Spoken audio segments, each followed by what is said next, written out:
Ele é durável porque ele necessita de um lapso de tempo para se realizar e ele é não solene, porque ele pode ser pactuado verbalmente, tá certo? Não tem que existir um contrato físico, não é obrigatório.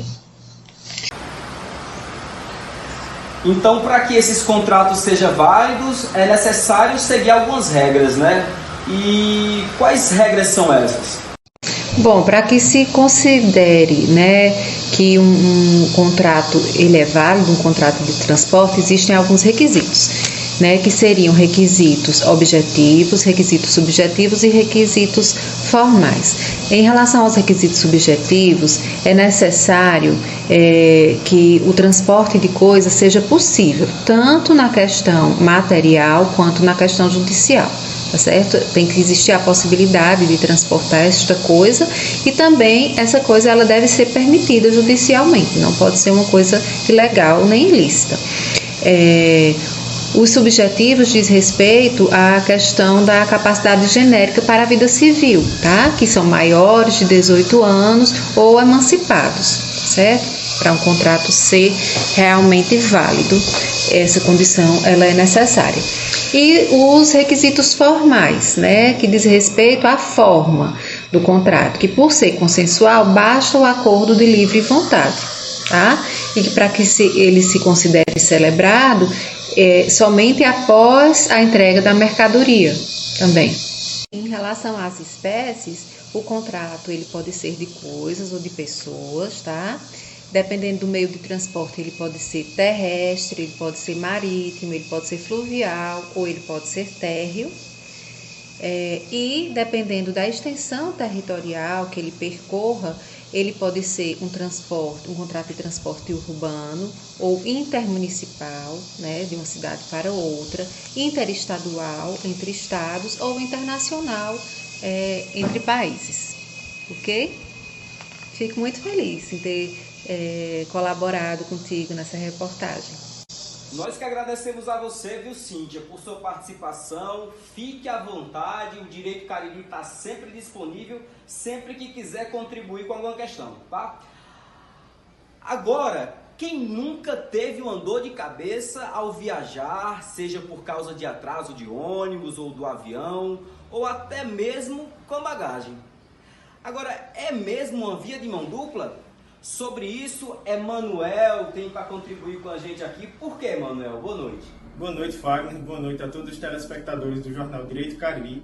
Realmente é uma via de mão dupla, pois de um lado tem a empresa que oferece os serviços e do outro lado o passageiro. Nessa confusão, o passageiro é o mais prejudicado. Nessa situação, quais são seus direitos?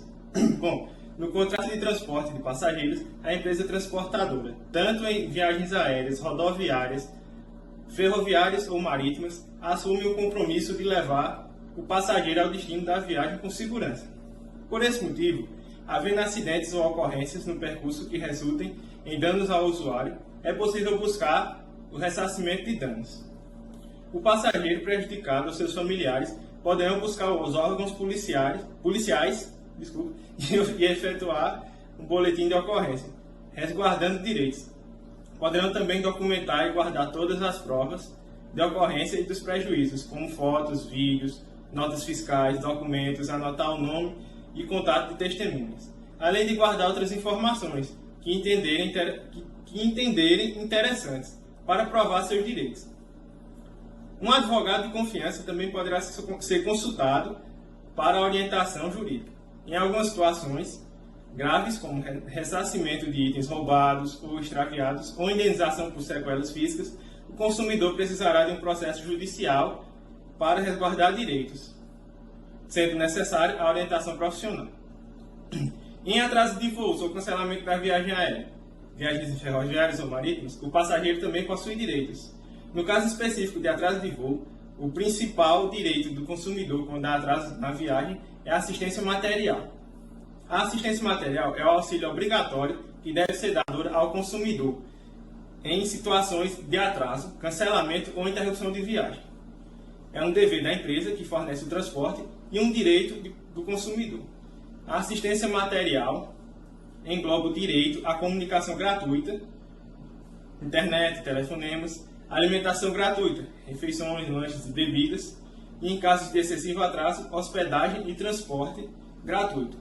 Um advogado poderá ser consultado quando o atraso excessivo na viagem causar outros danos mais graves, sendo necessária uma ação judicial para buscar o ressarcimento dos prejuízos. Obrigado, Emanuel. O espaço está aberto para você também aqui, viu? Agora, encerrando essa edição, nós vamos falar sobre transporte de coisas. E ele também já está aqui, nosso colega Pedro. Quer dizer então, Pedro, que a responsabilidade do transportador existe? E quanto às obrigações do remetente? O que você pode falar sobre isso também? No que se trata do transporte de coisas ou de mercadorias, é aquele que o expedidor ou remetente entrega ao transportador determinado objeto lícito para que, mediante pagamento de frete, seja remetente a outra pessoa, ou seja, que é o consignatário ou o destinatário, que é em local diverso daquele em que a coisa foi remetida ou recebida. Qual é a responsabilidade do remetente? De acordo com a Lei 10.406 de 2002 do Código Civil, no artigo 743, consta que o remetente tem o dever de caracterizar a coisa entregue ao transportador pela sua natureza, valor, peso e a quantidade, ou seja, o mais que for necessário para que não se confunda com outros, devendo o destinatário ser indicado ao menos pelo nome e endereço. Dever de adicionar a coisa em condições satisfatórias. Mas presta atenção, da mesma maneira que possui deveres, o remetente também possui direitos. Dentro do rol de direitos encontra-se o direito chamado de variação, ou seja, o direito assegurado ao remetente de alterar o local de entrega da coisa por local adverso do estipulado primeiramente, desde que a mesma ainda não tenha sido entregue ao destinatário. Outro direito assegurado ao remetente, que diz respeito a ser indenizado no caso de furto, perda ou qualquer avaria que venha a acontecer com a coisa, desde sua causa não seja por motivo de força maior, o caso fortuito, motivo de culpa inclusive da vítima ou ainda o fato de terceiro, devendo ser provado por parte do transportador que o prejuízo são oriundos desse fato, sem a sua culpa. Há de se destacar, Fagner, telespectadores, que o remetente também possui responsabilidade civil sobre a coisa transportada. O remetente será responsabilizado civilmente quando a coisa entregue a vir a ocasionar algum prejuízo ao transportador, devendo mesmo provar que a coisa causa deste prejuízo.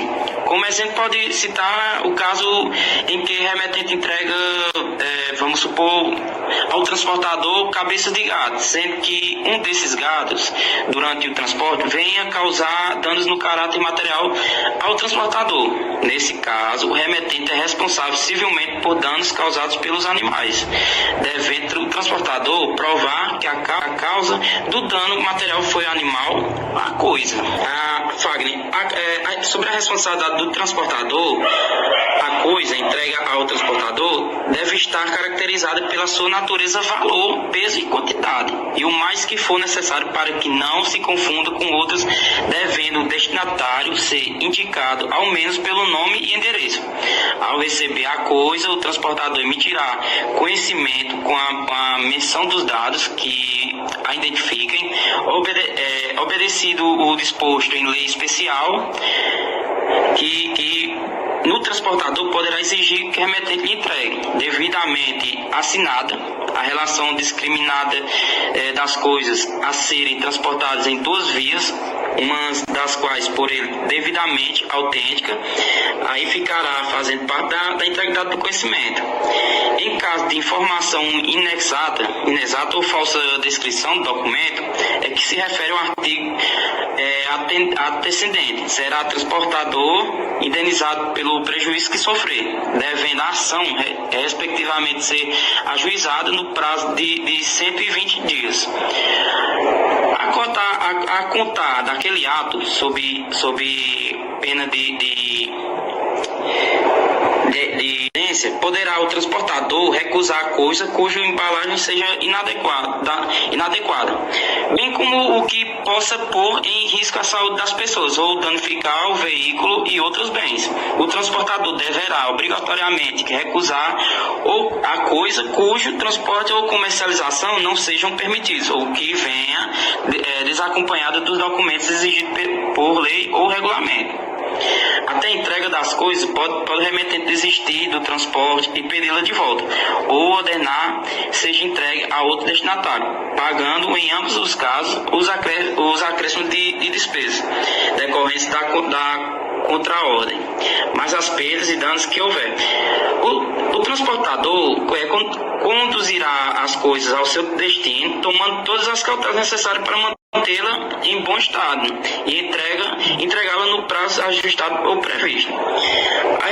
E por fim, Fagner, a responsabilidade do transportador, limitada ao valor constante do conhecimento, começa no momento em que ele ou seus pressupostos recebem a coisa, termina quando é entregue ao destinatário ou depositada, bom dizendo, em juiz, se aquele não for encontrado. A coisa depositada ou guardada nos armazéns do transportador em virtude de contratado de transporte, rege-se no que couber pelas disposições relativas a depósito. É isso, Fagner. Esses são os deveres e os direitos sobre o remetente e o transportador sobre o transporte de coisas. Agora você que ficou curioso para saber um pouco mais sobre o contrato de transporte, vai lá no capítulo 14 do transporte no Código Civil, do artigo 730 até o 756. Lá você vai encontrar tudo que você precisa saber de informação a respeito desse contrato. O Direito Cariri fica por aqui. Uma excelente noite para você e até a próxima edição.